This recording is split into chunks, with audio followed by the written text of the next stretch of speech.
මේ දිනවල ශ්‍රී ලංකාවට හිරු මුදුන් වෙලා හිරු මුදුන් වීමත් සමගම අපේ ශරීරයෙන් දාඩිය විශාල වශයෙන් ඉවතට යනවා. දාඩිය සමග ජලය සහ ලවණ දෙකම ශරීරයෙන් පිටතට යනවා. ඒ නිසා විජලන තත්ත්වයක් ඇති වෙන්න පුළුවන්. විජලන තත්ත්වය නිසා රෝග ලක්ෂණ කීපයක් මතුවෙනවා. විශේෂයෙන්ම හිස රදය, වමනය, ඇඟපත රිදෙන එක, නිදි මත ගතිය, නිින්ද නොයන එක, ඒ වගේ රෝග ලක්ෂණ තමයි වැඩිපුරම ඇති වෙන්නේ. ඊට අමතරව අපේ මුත්‍රා යන ප්‍රමාණය අඩු වෙනවා වගේම මුත්‍රාවල පාට තද පාටක් වෙනවා. ඉතින් අපේ මුත්‍රාවල පාට තද පාට වෙලා තියෙනවා නම් අපි ඇත්තටම විජලනයටපත් වෙලා වතුර බීලා මදි. ඉතින් මේ තත්ත්වෙන් මිදෙන්න නම් අපි වැඩිපුර වතුර පානය කරන්න ඕනේ. වතුර පානය කරනවා විතරක් මදි. මොකද වතුර විතරක් නෙමෙයිනේ.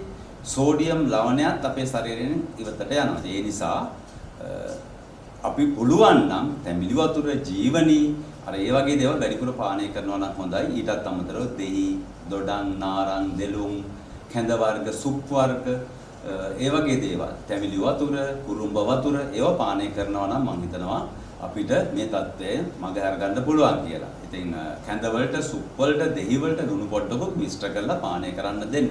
දරුවන්ට විශේෂයෙන්ම වතුර බෝතලයක් ගෙනියන දරුවන්ට වතුර බෝතල් දෙකක්ම පානය කරන්න ඉඩකඩ සලසලා දෙන්න. ඊට අමතරව අපේ පාරේ වැඩ කරන සහෝදරයෝ, ඊට අමතරව ක්‍රීඩා කරන දරුවෝ, පාපැදිවල ගමන් කරන අය, කන්ස්ට්‍රක්ෂන් සයිට්ස් වල ඉන්න අපේ පුද්ගලයෝ අපි හැමදාම වෙනදාට වැඩිය වතුර ටිකක් පානය කරනවා නම් හොඳයි.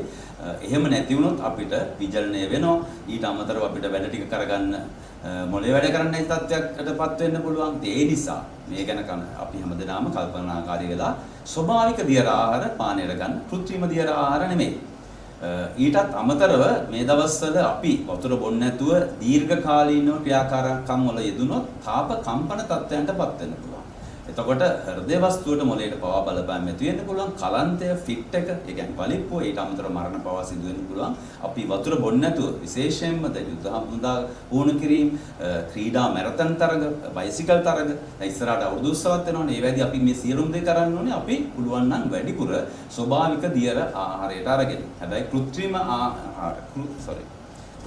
දියර ආහාරයට දෙන්න එපා, බොන්න දෙන්න යන්න එපා. මොකද ඒ මගින් අපි බෝ නොවන රෝගවලට යොමු වෙනවා. ඉතින් මේ වෙලාවේ පැණි බීම වර්ග අර ඒ වගේ කෘත්‍රිම දියර ආහාර අපේ දරුවන්ට දෙන්න යන්න එපා. විශේෂයෙන්ම සීනි එකතු කරපු ආහාර ළමයින්ට දෙන්න යන්න එපා.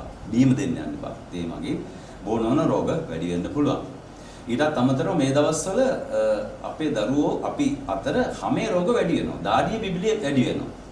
දද කුෂ්ඨ වගේ දේවල් වැඩි වෙන්න පුළුවන්. ඒ නිසා පොඩ්ඩක්වත් බය වෙන්න එපා. දරුවාම දවසට දෙසරයක් නාවන්න. දෙසරයක් වතුරේ සෙල්ලම් කරන්න ඉඩ කඩ ලබා දෙන්න. උදේට විනාඩි 20කුයි හවසට විනාඩි 20කුයි වතුර තියෙනවා නම් මම හිතනවා මේක අවම කරගන්න පුළුවන්. ඊටත් අමතරව අපි සරල කවුපු ඇඳුමක් අඳින්න පුළුවන් නම් ඉතාම වැදගත්. දවල් 11යි 4යි අතර වැඩිපුර අත්‍යවශ්‍ය කාරණයකට මිසක් පාරවල් වල ක්‍රීඩාකාරවල සෙල්ලම් කරන්න ඉඩ කඩ ලබා දෙන්න එපා. හැබැයි සෙල්ලම් කරන එක ඉතාම වැදගත්. ක්‍රීඩා කිරීම ශාරීරික වගේ මානසික සුවයටත් වැදගත්. ඉතින් උදේ වරුවේ හවස් වෙලාවේ අපිට ක්‍රීඩා කරන්න පුළුවන්. මේට අමතරව මතක් කරන්න අපි විතරක් නෙමෙයි මිනිස්සු විතරක් නෙමෙයි සත්තුත් ඉන්නවානේ අපේ පරිසරයේ. ඉතින් සතෙක්ට වතුර ටිකක් තියන්න. එලිමහානේ කුරුල්ලන්ට වෙනස් සත්තුන්ට උනත් වතුර ටිකක් බොන්න වතුර භාජනයක් තියන්න. හැබැයි ඒක දිනපතා පිරිසිදු කරන්න. එහෙම නැතුනොත් ඩෙන්ගු මාරක මදුරුවා වුණත් බෝ වෙන්න පුළුවන්. ඊටත් අමතරව අමතක කරන්න එපා හැම අවුරුද්දකම අප්‍රේල් මාසේ අපිට රස්නේ එනවනේ. ඉතින් ඕක අවම කරගන්න පරිසර ව්‍යාපෘතියක් විදිහට අපි හැමෝම එක පැලයක් හරි හිටෙවුවොත් අවුරුද්දට පැල කෝටි 2ක් වැඩි කරගන්න පුළුවන් අපිට. ඉතින් ඒ මගින් මම හිතනවා පරිසරය සිසිලණය කරගන්න පුළුවන් වෙනවා. බොහොම ස්තුතියි. දැන් මේ වගේ අවස්ථාවක දැන් ළමයින්ට මේ පාරේ යන කට්ටියට ඒකට වැඩ කරන ස්ථානවල වැඩ කරන තත්ත්වයක් තියෙනවා. මොන වගේ ක්‍රියාකාරකම්ද කරන්න ඕනේ? මොන වගේ දේවල්ද පානය කරන්න ඕනේ කියලා. ඔය ඇත්තටම ඉතින් අපේ ගෙවල් වල තියෙන කුරුම්බ වතුර, පොල් වතුර ටික, දෙහි වතුර ටිකක් ඒකට පුළුවන් නම් ලුණු ටිකක් දාලා දෙහි ද්‍රාවණයක් වගේ හදලා බොන්න පුළුවන්. ඉතින් වතුර ටිකක් වැඩිපුර බොන්න. වතුර බෝතලයක් බොන්න කෙනාට වතුර බෝතල් දෙකක් විතර වැඩිපුර බොන්න දෙන්න. අපිට පුළුවන් නම් දවසට දෙසරයක් හරි නාන්න පුළුවන් නම් වැඩිපුර වතුර ටිකක් බොන්න පුළුවන් නම් මම හිතනවා මේ තත්ත්වය නවම කරගන්න පුළුවන්.